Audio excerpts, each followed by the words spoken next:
Je suis avec Michael devant l'arbre de vie et qu'est-ce qui vous caractérise alors Moi je fais de la médiumnité uniquement par flash visuel et auditif.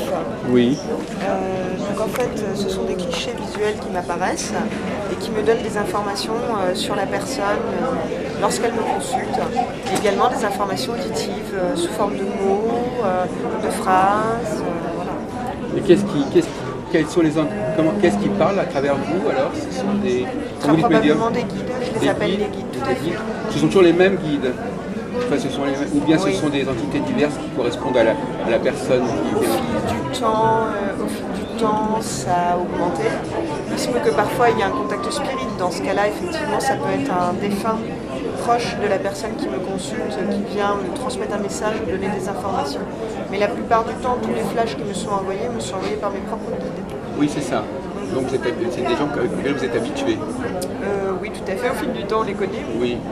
Vous les voyez, vous les connaissez, vous connaissez leur nom? Je les connais, oui, mais je n'ai pas l'utilité d'entretenir une conversation longue avec eux. Enfin, eux, ils trouvent une raison de travailler avec vous. Enfin, peut-être qu'ils travaillent.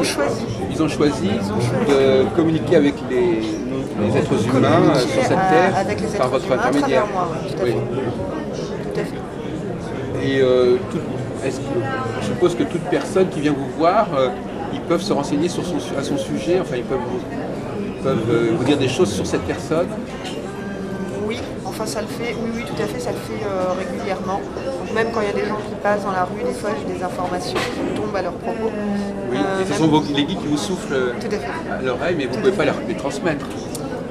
Pas toujours. Non, pas toujours. Donc ils le font comme ça pour vous. Quand je sais, si vous voulez, je suis avertie quand quelqu'un a besoin d'aide, des fois il y a des personnes qui passent même là dans le salon, je sais ce dont Et vous faites quelque chose, vous allez vers eux à ce moment-là? Ça dépend s'ils sont ouverts ou pas. Si je vois que vraiment ils recevront rien, qu'ils n'entendront rien, Oui. d'autres que ceux qu'eux ont envie d'entendre, Non. c'est pas la peine. Mais sinon, des fois, je donne.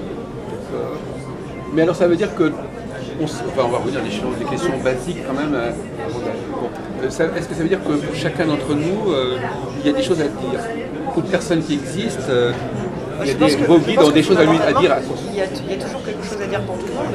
Après, les guides vont orienter peut-être plus vers un type de personne ou un autre, je ne sais pas.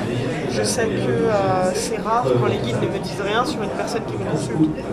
Est-ce qu'à votre avis, peut-être que c'est parce qu'ils orientent les personnes, vous dites, peut-être que c'est pas n'importe qui vient vous voir, Ouais.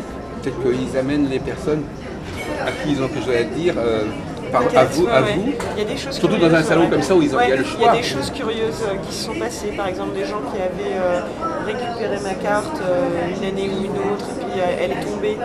Une dame qui m'a raconté ça, la carte est tombée alors que ça faisait des années qu'elle l'avait oubliée. La carte est tombée juste peu de temps avant par Apsi. Elle s'est dit tiens, je vais aller prendre une consultation chez Michael. Ou quelqu'un qui m'a raconté qu'il s'est levé le matin avec le chiffre et puis le numéro et la lettre de l'allée. Oui, à ce point-là. À ce point-là, oui. Donc ces salons sont très intéressants de ce point de vue-là. Le matin et en fait on lui a dit va en D15. Et puis D15 c'est l'endroit où je me trouve. Donc ces salons sont très intéressants parce que c'est des lieux idéaux pour qu'on trouve le bon voyant. Tout à fait, Parce qu'ils sont là. De toute façon, je pense qu'il existe. On est tous différents à l'intérieur de notre exercice médiumnique. Il n'y a pas un seul médium qui ressemble à un autre. Donc à l'occasion de ces salons, il y a certainement énormément de guides qui sont là, qui essaient de nous synergie, qui conseillent à chacun d'aller voir celui-ci, celui-là pour recevoir le message de celui-ci. Ouais. C'est des lieux très Il y a des particuliers. gens qui me disent qu'ils m'ont choisi comme ça au fini, parce qu'ils ont senti. Voilà. Donc c'est quand même intéressant de venir là. Ah, mais complètement, on reçoit, parfois si on va voir quelqu'un comme ça, en dehors des salons, on peut tomber sur quelqu'un qui n'a rien à nous dire en fait. Pas nécessairement, je pense que les gens ils choisissent vraiment leur médium.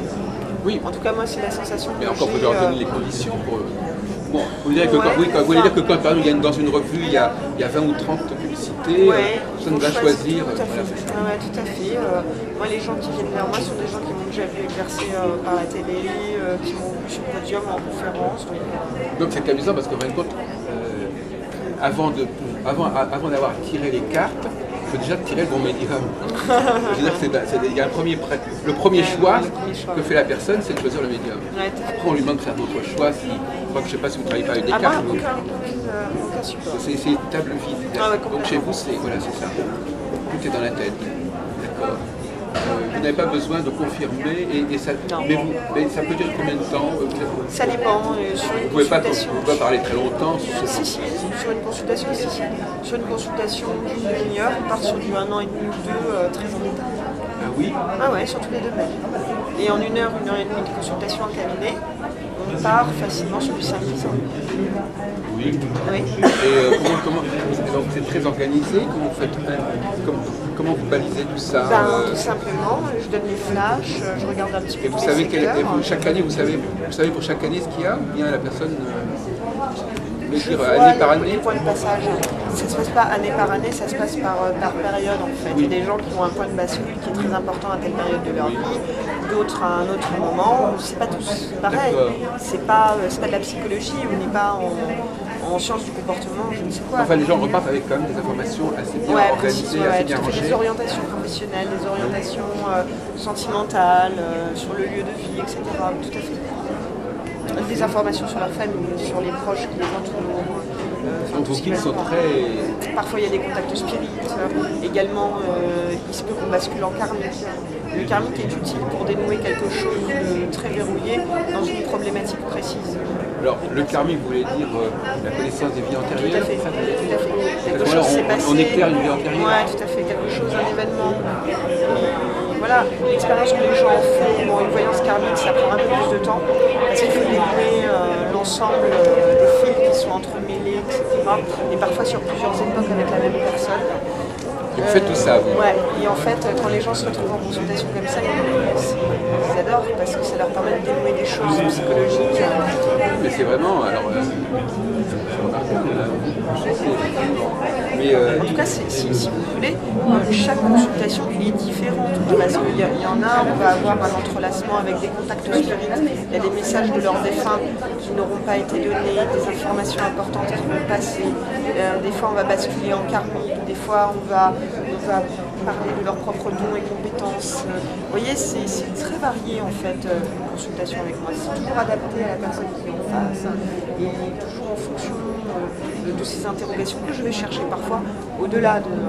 Alors, est-ce que ces guides, ils sont, enfin, je vous pose une question un peu provocatrice, mais ces guides, ils sont bien renseignés? Pour ce que peut me rapporter la clientèle, oui, puisqu'on les voit des fois passer, des fois ils reviennent d'une année sur l'autre. Oui. Et véritablement, oui. Alors, qu'est-ce qu'on fait avec ces informations, Michael? On se guide. En tout cas, nous, on est là pour les guider. Non, mais les gens qui reçoivent ces informations, qu'est-ce que ça leur apporte? Ça leur apporte des indications. Est-ce qu'ils peuvent les gérer? Est-ce qu'ils peuvent les éviter? Est-ce qu'ils peuvent en profiter? Alors moi, j'ai vu carrément pour des rencontres, par exemple. Moi, j'ai prédit à plusieurs reprises des rencontres, des reprises ou des trucs, des machins. Et c'est vrai que je me rappelle parce que c'était assez phénoménal. J'avais une cliente, elle avait tout noté. Elle a pris sa checklist en fait. Et sur l'ensemble des points, que je lui avais cités par rapport à la description de l'homme, il y avait une petite information qui était un peu imprécise, mais tout le reste collé à ces... Voilà, ce sont les clients en fait qui viennent nous dire la validité de notre voyance. Et je dis souvent qu'une véritable voyance, ça se voit à l'épreuve du temps. C'est pas tout de suite la personne vous a fait plaisir parce qu'elle vous a dit je sais pas quoi. C'est pas ça une bonne voyance. Une bonne voyance, c'est partir avec un certain nombre d'informations et à l'épreuve du temps, quand on a prévenu la personne sur tel embranchement de sa vie, telle personne, vous voyez, c'est les aider à se guider pour que justement ils puissent se repérer dans ces moments cruciaux. Mais qu'est-ce que vous pensez de ces gens qui utilisent des supports? Qu'est-ce que vous en pensez sérieusement? Vous qui êtes sans support, alors vous avez certainement une idée de ces gens-là? Non, mais chacun voit comme il veut. Je veux dire, moi, j'ai pas de préjugés. Enfin, non, mais vous pourriez quand même vous dire peut-être qu'il leur manque quelque chose, je sais pas. Je ne sais pas, non, c'est pas. Vous savez, chacun suit sa route aussi dans le domaine de la voyance et de la Vous avez mis beaucoup de temps pour découvrir tout ça chez vous? Non, c'est depuis l'enfance. Non, mais je veux dire tout votre site. depuis l'enfance. Ouais. Alors après, si vous voulez, j'ai eu un parcours personnel qui est ce qu'il est avec les études, avec du travail dans le privé, etc. Oui. Mais tout ça, curieusement, j'ai l'impression que ça fait partie de la formation du médium, dans le sens où ça le prépare pour ses compétences et sa mission à venir. En fait. Par exemple, j'ai étudié les cultures et langues du Proche-Orient ancien. Je vous donne un exemple au cours de mon cursus. Curieusement, ça m'est très utile quand je fais de la voyance karmique. Si je me retrouve à remonter dans ces époques-là, je me repère mieux, etc. etc. Voilà. Donc, je pense qu'il n'y a pas de hasard. Et je pense que tout ce qu'on m'a laissé acquérir comme bagage, c'était comme la préparation pour mes missions. Oui, voilà, parce que les missions, si vous voulez, d'un médium, bon, elles sont pour chacune d'entre nous, elles sont différentes. Ah oui. C'est notre évolution spirituelle. Voilà. Et oui, donc effectivement, on revient sur cette question basique. Est-ce que les événements sont inscrits? Est-ce que ce sont des avertissements? Est-ce qu'on peut corriger le tir? Il y a des fois où on peut corriger le tir. Bon, alors, il y a des grands événements de la destinée qui sont inéluctables. Oui. La rencontre de votre vie, le travail pour lequel vous êtes vraiment doué. Toutes ces choses-là, ce sont des choses assez gravées. Maintenant, il y a des moyens, si vous voulez, de contourner certains embêtements, qui pourraient être des petits accidents de parcours qui sont dus à la négligence, au libre arbitre, ouais, etc. Voilà, ça nous aide à corriger le tir. Oui. Voilà, on peut éviter des accidents de parcours, voilà, mais des petits accidents de parcours, mais qui sont plus dus à une négligence, un trait de caractère, un libre arbitre. Si on parle du libre arbitre, ça veut dire la personne, au lieu de faire ça, elle décide de son propre choix. Des embûches. Voilà. En se rajoutant des embûches sur le chemin. Inversement, il y a des gens qui peuvent ne pas avoir trouvé leur chemin et vous les aider à... Oui, tout à fait, on les met sur la voie, tout à fait. Ils n'ont pas trouvé, ils n'ont pas compris ce qu'ils devaient faire. Par exemple, dans le domaine du travail, des fois, quand il y a des personnes qui sont dans une période cruciale où elles se demandent, elles savent qu'elles ont des compétences, mais elles ne savent pas vraiment lesquelles. Parce que, si vous voulez, il y a des compétences qui sont tellement naturelles à un être humain qu'ils ne pensent même pas que ce sont des compétences et que cela peut s'inscrire à l'intérieur d'un il n'a pas conscience qu'il est extraordinaire dans cette tout à fait, tout à fait. Donc, si vous voulez, dans ce cadre-là, effectivement, je les aide à se positionner en leur disant, il y a ça, il y a ça, il y a ça. Dans ce cas-là, ça se transforme, ça peut se transformer en bilan de compétences quelque part. Sauf que la personne n'a rien besoin de me dire, je lui pose pas de questions, je vois à travers elle pour me dire, voilà, je sais. Vous pouvez évoquer une compétence qu'elle n'a pas exploitée. Et puis, en fait, j'ai eu des clients qui me disent, mais c'est tellement naturel chez moi que je ne pensais même pas à exploiter le filon pour pouvoir effectivement en vivre, pour pouvoir en faire quelque chose, pour pouvoir le faire rémunérer, c'est tellement naturel. Oui. Ça peut être une compétence artistique par exemple. Une compétence artistique, une compétence, la fois dernière c'était un coach, si vous voulez, qui aidait les gens pour se reluquer, etc. C'était tellement naturel pour elle, toutes ses copines de la société, c'est ce qu'elle m'a dit après, toutes ses copines de la société, pour aller faire les boutiques, etc., pour s'habiller, pour ci, pour là, tellement naturel qu'elle n'aurait même pas pensé à ça. Elle ne connaissait pas sa valeur sur le marché. Elle ne connaissait pas. Elle ne savait pas que c'était, je sais pas, que c'était des compétences. Pour eux, ils le vivent tellement naturellement. Mais c'est ça la véritable compétence d'un être humain. C'est pas quelque chose qu'il a appris quelque part, c'est quelque chose. Il y a aussi des médiums qui ne sont pas conscients de leurs compétences de médium. Tout à fait, tout à fait. Et c'est vrai que dans ce cadre-là, on les réveille un peu, on les oriente, on essaye de leur dire. Les trois quarts sont au courant qu'effectivement ils ont déjà des dons, simplement ça ne leur vient pas à l'idée de les exploiter, simplement ça ne leur vient pas à l'idée de travailler, ils ne voient pas leur niveau aussi. D'ailleurs, à mon avis, on devrait vous utiliser dans les agences de recrutement. Ah tout à fait, mais ça se fait. Parce que, non mais même des gens qui cherchent, dans les agences pour l'emploi, des gens qui cherchent un travail, et on leur dit mais...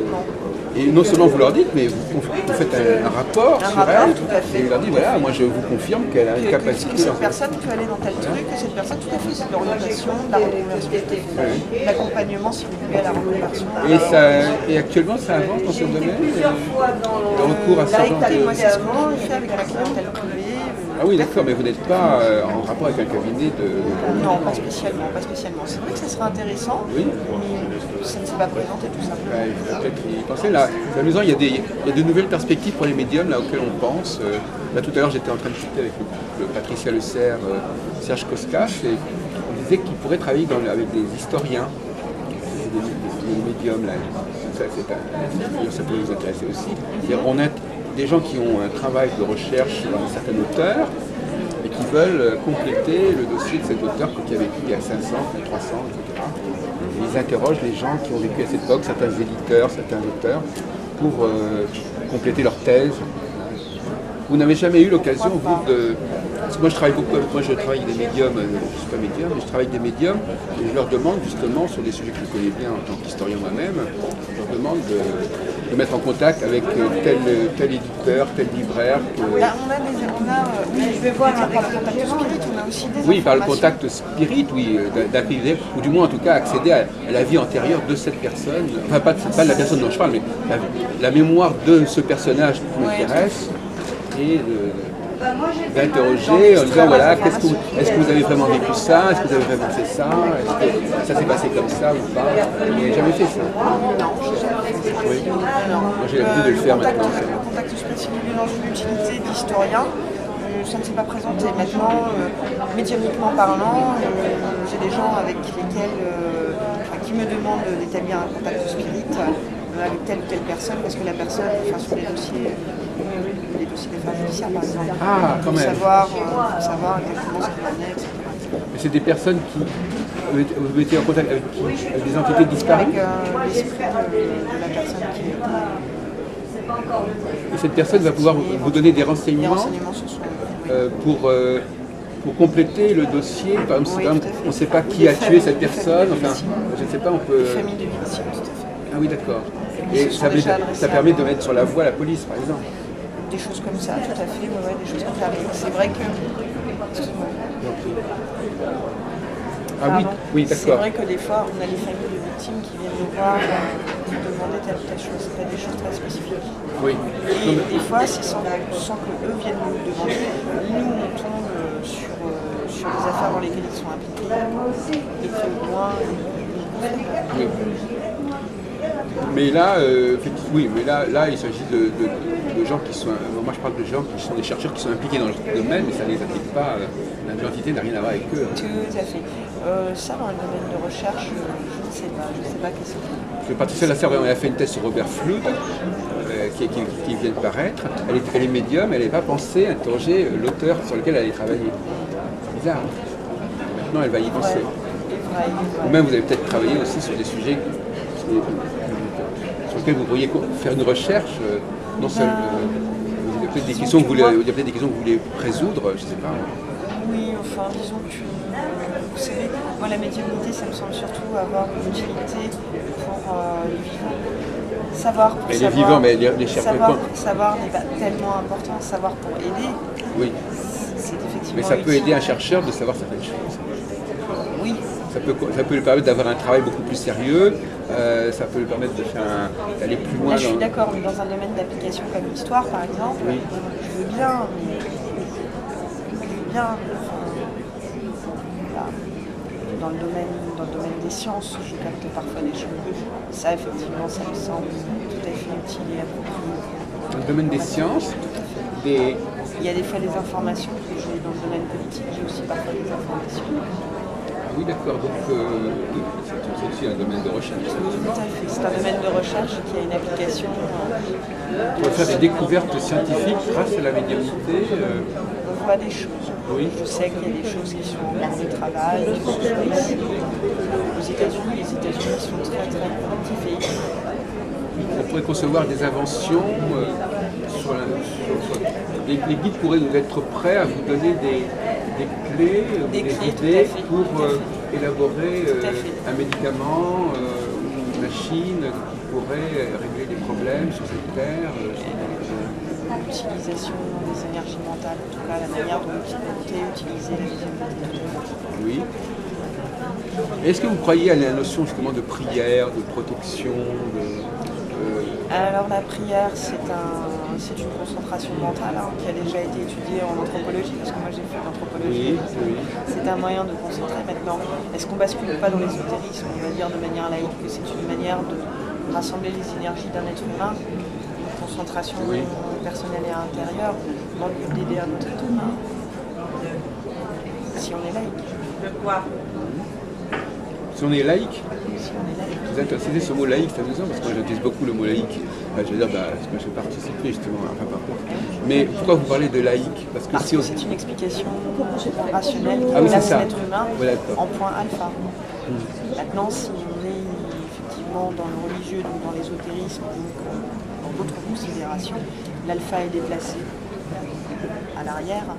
Effectivement, l'humain n'est pas l'alpha et l'oméga.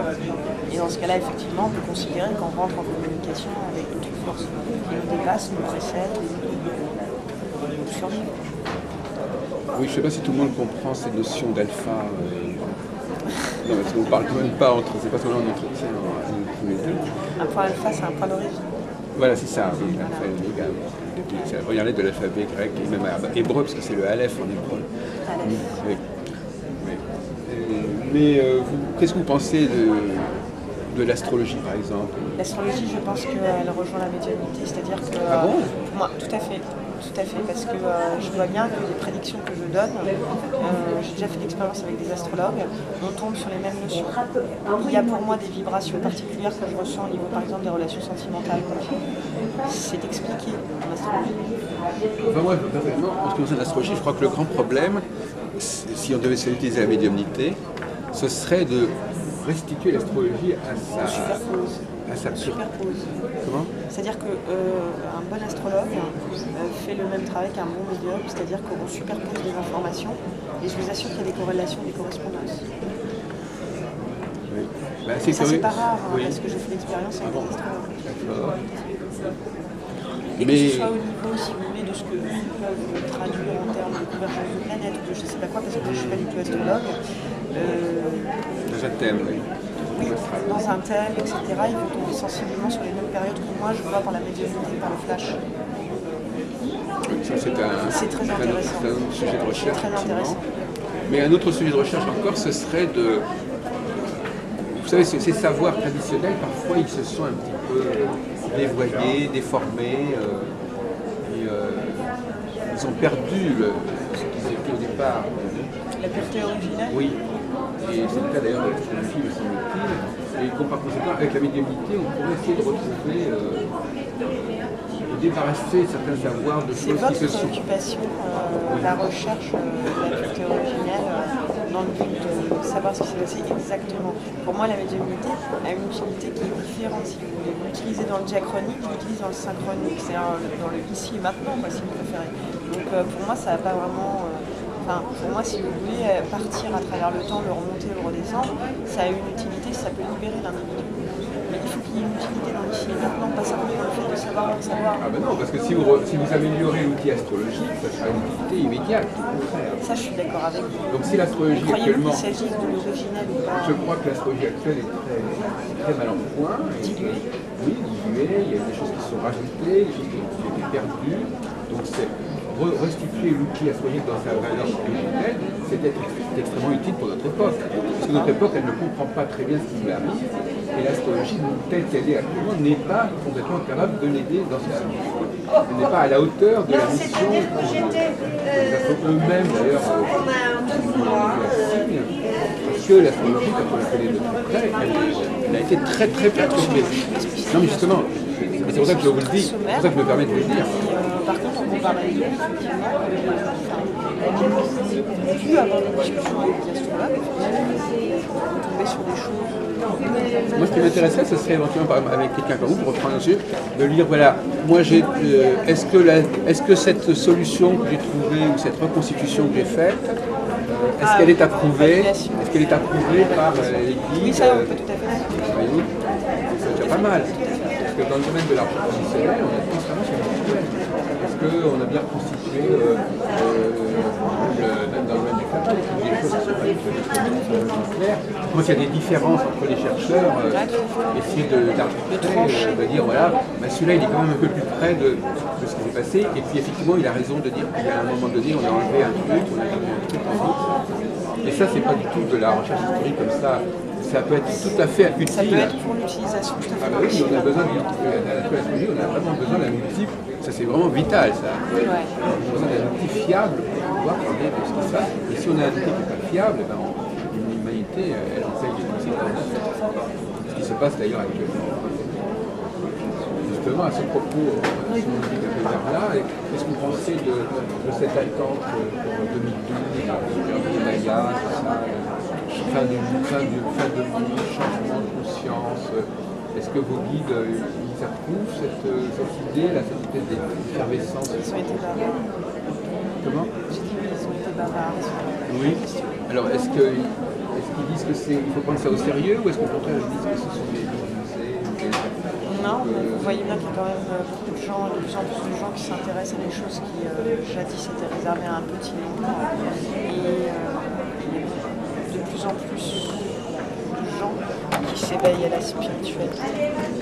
Donc on a... C'est une réalité. Voilà. Donc vous voulez dire que je pense qu'il va y avoir des changements de comportement, de conscience. Parce que je n'arrive pas très bien à comprendre. Je vois pas trop la fin du monde, enfin je sais pas, il y a des gens toujours pour battre le tambour et partir. Qu'est-ce qui pourrait provoquer ces changements de conscience? C'est ça que je n'arrive pas à comprendre. J'entends ça, les gens disent, est-ce que c'est des événements majeurs qui vont se produire et qui provoqueront des réactions dans ce sens? Ou est-ce que c'est un changement de conscience qui viendra simplement comme ça de l'intérieur, sans qu'il y ait d'événements extérieurs pour le provoquer? Je ne sais pas. Est-ce qu'il va y avoir quelque chose qui va se passer?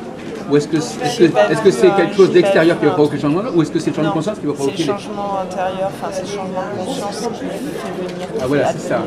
Pour moi c'est plus comme ça. Pour moi c'est plus comme ça. Ça c'est typiquement astrologique. L'astrologie, elle nous parle justement du changement intérieur. Oui. Je ne parle pas uniquement des changements externes.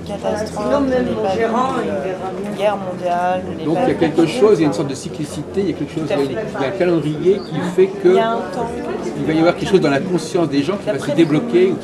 D'après les communications que j'ai eues au niveau de mes guides et de ce qu'ils ont pu dire, ça a commencé juste après la Seconde Guerre mondiale. Ça a commencé à partir de ce moment-là.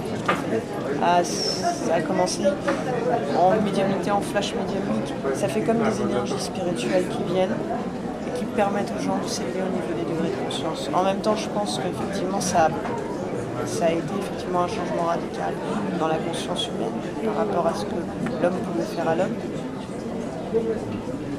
Un déclic.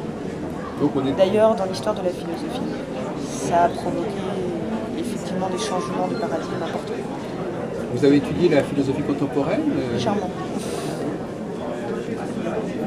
Bon, bah écoutez, je vais vous laisser, parce que je pense que vous êtes un... En tout cas, moi je suis très intéressé, d'ailleurs je serais même...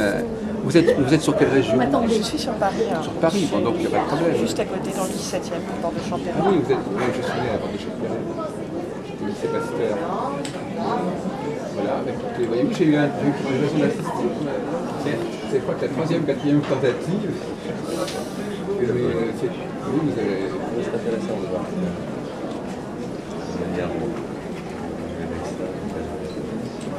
Ça change quand même, ça dépend des gens. Enfin, j'ai pas un discours très typique, moi je sens. J'ai pas un discours très typique. J'essaie de capter ce qui est plus intéressant. Voilà, écoutez, en tout cas, moi je suis assez convaincu. C'est vrai qu'on est en face vraiment de la médiumnité au sens pur. Ah, complètement. Le reste a l'air des imitations pâles. Pas d'imitation, vous savez, les gens qui essaient de... Moi je suis assez méchant à ce niveau-là, je dis, il y a des gens qui font semblant d'être médiums, qui se donnent des moyens. Et c'est vrai que le tarot, malgré tout, j'irai pas dégoiser sur non, mais c'est normal, parce que vous avez aménagé votre propre vos relations avec vos collègues. Non, c'est pas tellement ça. Mais pour beaucoup de gens, c'est quand même... Je pense que chacun est à un niveau, son niveau à lui. Je sais pas comment dire. On peut dire ça aussi comme ça.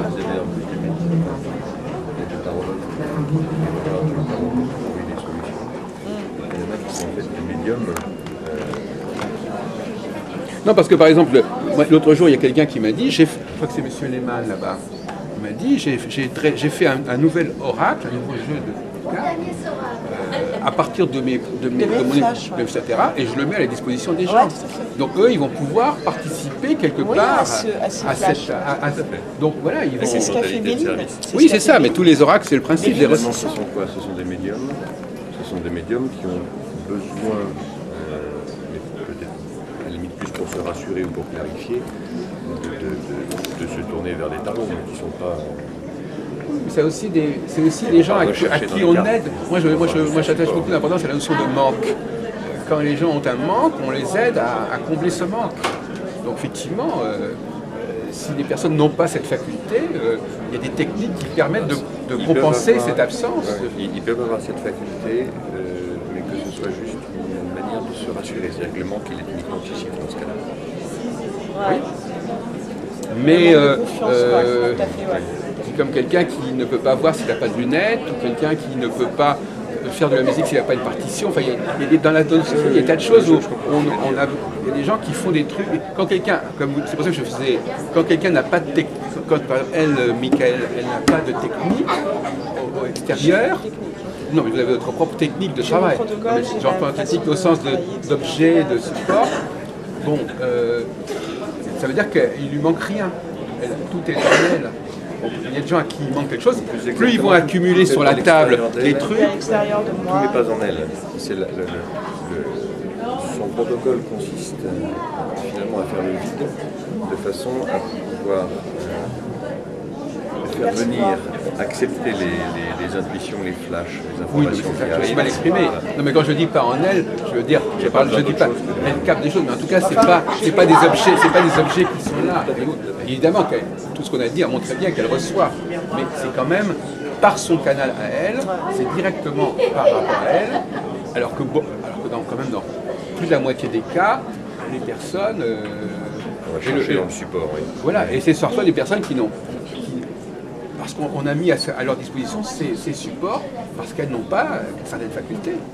Alors je ne sais pas si c'est dû. Je ne sais pas si le legs familial justement ne permet pas cette fluidité, puisque chez moi il y a déjà beaucoup de médiums. Je crois qu'il y a beaucoup de médiums, Michael, qui ont eu le tort de faire appel à des supports alors qu'ils n'en avaient pas besoin. Et ça leur a peut-être enlevé quelque chose, voyez-vous. C'est probable. En tout cas, moi, voilà, on m'a parfois dit que ça pouvait faire peur, etc., le fait de rester sans support, mais j'y tiens. Je compte pas faire semblant d'utiliser. Non, mais vous avez une certaine forme, vous avez su garder une certaine virginité, une certaine pureté. Ah, complètement. Et c'est vrai que moi, j'ai interviewé un très grand nombre, plusieurs centaines de personnes dans ce domaine, et effectivement, on s'aperçoit que tous ces supports ont parfois des effets plus négatifs que positifs pour ces personnes-là. C'est probable, je ne sais pas. Parce que ça leur. Je ne suis pas allée sur ces domaines. Voilà, c'est ça, oui. Moi, j'ai su tout de suite, si vous voulez, que mon don était comme ça. Oui, mais vous aviez. Est-ce que vous avez. Je me rappelle que je voyais parfois des gens arriver, quand j'étais dans le domaine, dans le monde de l'entreprise, etc. Je voyais parfois des gens arriver. Au premier coup d'œil, je me disais, mais là, ça va nous donner tel truc. Et je le partageais avec un collègue ou quoi que ce soit, qui me disait, non, mais non, rien du tout. Et je me disais, possible, c'est marqué dessus en gros. Non, mais est-ce que vous avez votre mérite, c'est de vous n'avez pas frelaté votre don. Enfin, pourquoi j'aurais pas fait ça? Non, mais il y a des gens qui. Vous avez su préserver. Non, je crois que même sur ce salon, vous êtes presque une exception à la limite. Et moi, tout à l'heure, j'ai interrogé une dame, elle me dit oui, bon, c'est vrai, je suis médium, mais quand même, bon, j'utilise des cartes. Voilà, donc, effectivement, c'est pas. Enfin, j'ose espérer et j'ose croire que la période de la chasse aux sorcières est arrivée quand même, et qu'on ne risque rien à sortir à découvert sans se cacher derrière les tarots. Non, je ne crois pas que. Oui, c'est vrai qu'il y a peut-être des clients que ça rassure. Ça, c'est un autre argument que certains utilisent. Bon, je veux dire, j'utilise des cartes parce que mes clients, ça les rassure. Et puis au plus, il y en a qui disent souvent, oui, je les utilise, mais en réalité, je n'en tiens pas vraiment compte. Ça, c'est un truc intermédiaire. Il y a beaucoup de voyants qui disent, je m'en sers comme déclencheur, mais je ne suis pas vraiment dépendant. Je ne peux pas vraiment traiter ce sujet-là parce que si vous voulez, j'ai jamais fonctionné comme ça. Il y a deux catégories de gens qui utilisent des cartes. J'ai commencé comme ça. Il y a des gens qui utilisent des cartes et qui prennent vraiment en compte ce qui est marqué sur les cartes. Et des gens qui utilisent des cartes, et en réalité, c'est simplement comme ça, ils ne font même pas attention. Et puis la troisième catégorie, ce sont ceux qui n'ont même pas besoin de déclencheur.